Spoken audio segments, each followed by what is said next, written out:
こんにちは。はじめまして。自己紹介をさせていただきます。私はニニウィンと申します。今29歳です。独身です。出身はマグイです。家族は僕に今、両親と兄が一人と妹が一人と弟が一人と私です。私は2番目です。趣味は本読むことです。私が読んだ力になる本や趣味の本などをおじさんおばさん寂しい時つまらない時一緒に伝えておじさんおばさん寂しくないようにしてあげたいです。日本のレベルは GMBD N4 と外国士官を合格しました。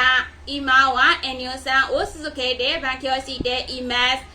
将来の夢は自分の介護の施設を開きたいです。以上です。どうぞよろしくお願いいたします。